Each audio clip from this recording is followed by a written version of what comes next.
Buenas noches. So here we have the second video of the day today.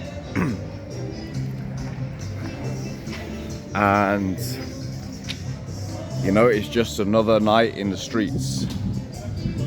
And it's just another chance to bathe in the beauty of this place, man. Bathe in the legacy of the conquistadors. And also just to draw the eyeballs as well. That's what I'm trying to actually do all the time. I'm like, just bring all the fire to me. I will take all the fire. I'll cover all you guys. You can all run in behind. That's the kind of mindset that I've got with it. Hola, ¿cómo estás? So, yeah, what a beautiful night it is. Ooh, we've got some motorcyclists here. Ooh. What a beautiful night. Just look at this, man. How fortunate I am to be where I am right now. Saw a great quotation from, honestly, it was from an ex-girlfriend. I just looked her up on WhatsApp, just to see a photo. I'm not, I miss her, but I'm not pining like some, 12-year-old. But I looked at her, and there was a great quote that she had on her photo, which was, "Never forget how far you've come, just to be where you are right now." What a lovely quote! What a lovely quote! What a great quote as well. In her case, I know her story. Like, it's a joke, mate. To be honest. Her story is actually a joke. To get to where she is now, she's 28. She's overtaken pretty much 90% of the girls in Europe her age, and she grew up in like, in the lower, in the working class area of Santo Domingo. Not lower class, but just working class. Poor electricity. You can have electrical power cuts for days. No water after 2-3 p.m. No, sorry, after about 2-3 hours in the morning. So after about midday, there's no water, no running water. So you've got to, get it in the taps and stuff. No hot water, full stop. Well, that's all right when you're out here. But anyway, it was a lovely little quote, and I absolutely agree with that idea. I absolutely agree with that idea. Never forget how far you've come to be right where you are right now. If I could see myself at 26, or 26, when I was in a wheelchair, and I had problems in my liver as well, for 2 years. I was in a wheelchair for about 6 months. That's not a short amount of time. And I was fucked for about 2 years. So it's, you're talking about 730 days being completely fucked. Completely fucked. Yeah. 800 days, man. Jesus only got 40. Why did I got 800? I got fucking 800. So yeah. If I could see myself now, back then, what I'm doing right now, how I'm living, where I'm living, fuck me. My heart is bursting with fucking pride, gratitude, and excitement. It's fucking bursting with it. Absolutely fucking bursting with it. And all the shit that I've done. I look back over the last 2-3 years, like, been out like fucking Trieste, like 18-20 months ago, whenever it was. 22 months ago in Trieste, starting my journey, around Europe. It's fucking, because of the war, the gas prices are all crazy. It's absolutely bloody freezing. Trieste, for some reason, is really cold. And I like putting the oven on to try and get warm before I go to bed. Going around looking at James Joyce's old house where he lived, crossing the border over to Slovenia to go and do my first firearms training. Throw myself in at the most ridiculous deep end imaginable with those guys out in Slovenia. Fucking police and special forces. Fuck me. Going across the whole fucking continent of Europe, you know, taking a girl out to Lisbon, dancing kizomba. Fuck, dude. Fuck. Going over to like North Macedonia, having like, I mean, really just frankly a religious experience in the Orthodox Church, starting with Romania, going through North Macedonia, and then into Istanbul. That's just crazy children. But yeah, that's just, you know, Europe. There's just so many endless stories I could tell from the last decade. Having a fucking club promotion, having this amazing group of friends, the whole lot, man. And then joining up with the Cold Approach Army. Man, it's like, wow, what a fucking ride, man. What a ride. What a ride. How far I've come to be right here, right now. Special, man, special. It's always that balance, like, you know, it is like one of Peterson's ideas, the balance between order and chaos, being on that edge, being on the outside edge, pushing further into the chaos. I've definitely done that, dude. Definitely done that. I'm always there's like people sometimes I meet them and I'm like, man, I don't know how some people can have so much chaos in their life and they can handle it. Yeah. Because I travel so much, I like to have structure and like rhythm with the work. That really helps me. I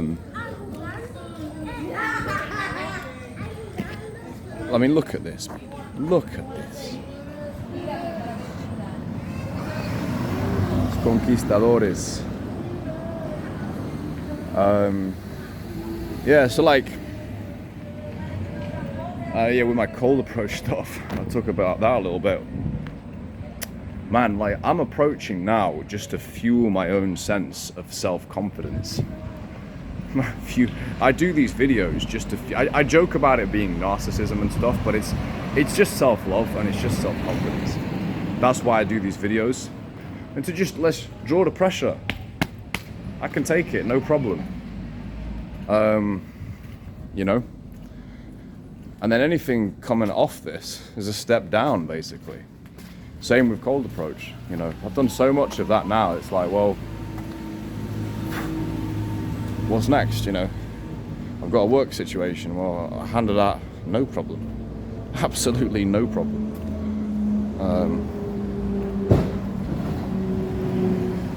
Yeah, beautiful street. It is absolutely like a sauna out here though. Like 9 PM at night, it's a literal sauna. You can see it in my face, it's a bit like hot, you know? Wow, this is incredible. Yeah, I'm actually glad to be getting out of here in not too long, about a few more days. Just actually just to be somewhere that's a little bit cooler. I'm hearing it's like 26 in the UK, which is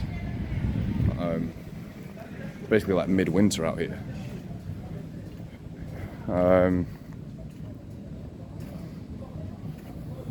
Yeah. We've got the old police there. Policia. Yeah, alright guys, alright. The lovely genteel police out here.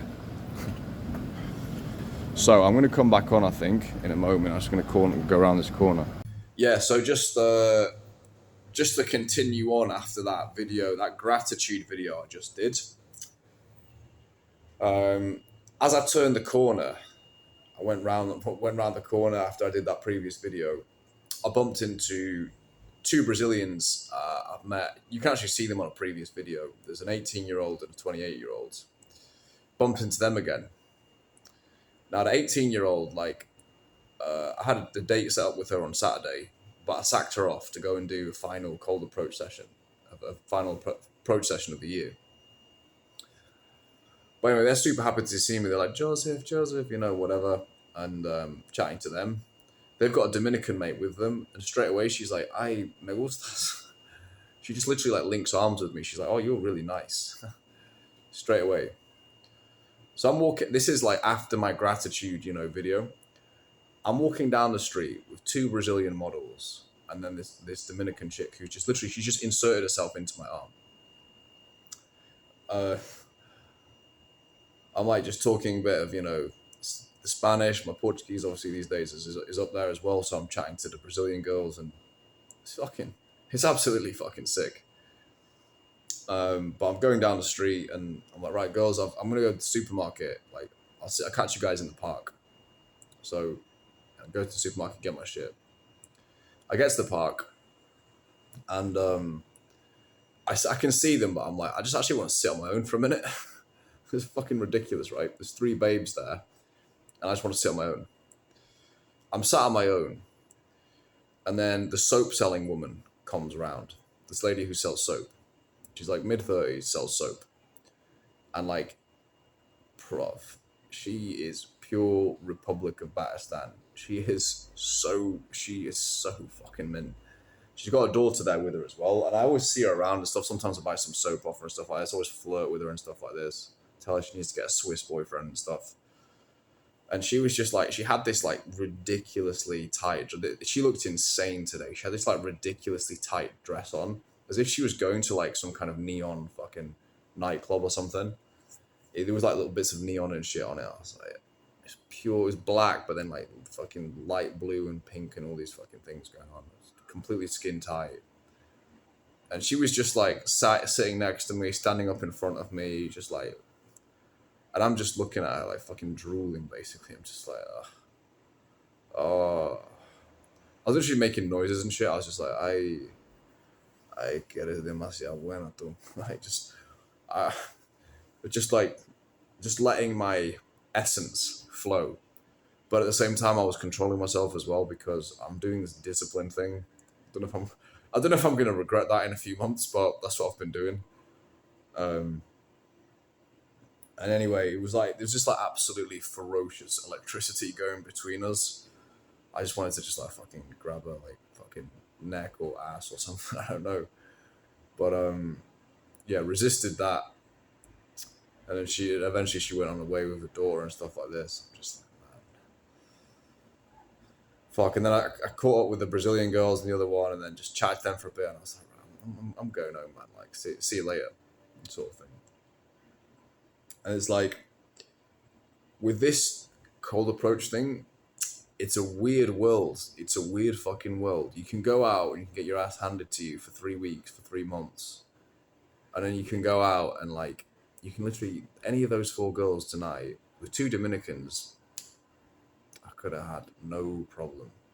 Maybe not tonight, but in the next week. The 2 Brazilians, for sure, as well. It's interesting, the older one, like, she was way more responsive to me this time round. This is the interesting thing. It's so fluctuating. This shit is never static. Previously, the 18-year-old was like very interested, and then maybe because I sacked her off or something. Anyway, she was a bit less interested today, but the 28-year-old, she was really interested. Just like, I still find these little weird things in my mind though, like, this is what I'm beginning to love about cold approach and socializing is like, I'm becoming so attuned to my own mind as I'm doing it. When I'm in the moment, I'm just in the moment, but I'm almost able to make a mental snapshot of the things that are weird that crop up in my mind, if there's anything that shouldn't be there. And at a later moment, I can look back on it and go, huh, that was weird. And with the Brazilian girl, I kind of got like a little bit, the older one, I got a little bit overawed by her exotic beauty, how she was this kind of dream fantasy woman that I would have had, say, age 25. I kind of got a little sucked into that. Um, and I also just realized as well, there's a little bit of this thing inside me, which is like, it's sort of, it's not exactly people pleasing as such. It is a little bit, I suppose, but it's like, I think it's because of my work. This is the thing with the professional world is you can't just do what you want, you know. Um, it's quite hard to explain, but there's points where I kind of hesitate and calculate and stuff like that. I don't know. Um, even feel that I need to put on a show in some kind of a way, or I need to be entertaining or something, or whatever. I don't really know. Um, yeah, it's interesting. Well, the girls liked me anyway, but it's interesting to look at myself in this. This is what I've been getting out these last few sessions, and yeah, um, that's the biggest gift that's coming out of this. Nothing will show these things up more clearly than when you've got these beautiful girls stood in front of you, and it's not them, it's not them, it's us, you know. But even with that, even with these flaws and stuff like this, you can still make it happen. You know, you can still make it happen. But with those girls tonight, I could have made it happen. I'm not just saying that like I literally 100% could have made it happen with at least three of